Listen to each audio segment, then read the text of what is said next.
మిత్రులారా, రేపు జరగబోయే ఎన్నికల్లో మీ అమూల్యమైనటువంటి ఓటుని ఒక మతానికో, ఒక ప్రాంతానికో, ఒక కులానికో అమ్ముకోకుండా మద్యానికో, మందు సీసా కోసమో, ప్రలోభాలకో లొంగి మీ అమూల్యమైనటువంటి ఓటుని వేయమాకండి.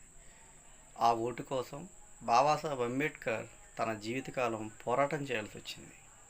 కాబట్టి అంబేద్కర్ యొక్క త్యాగాన్ని గుర్తుంచుకొని ప్రజాస్వామ్యాన్ని నిలబెట్టే విధంగా మన ఓటును మనం నిజాయితీ అయినటువంటి, నిజంగా మనకి సేవ చేస్తారా, నిజంగా ఎలక్షన్లో మన వైపు ఉంటారా, ప్రజాసేవ కోసం, నియోజకవర్గ అభివృద్ధి కోసం ఉన్నటువంటి పనిచేసేటువంటి నాయకులకే మీ ఓటుని, మన ఓటుని వినియోగించాలని కోరుతున్నాను.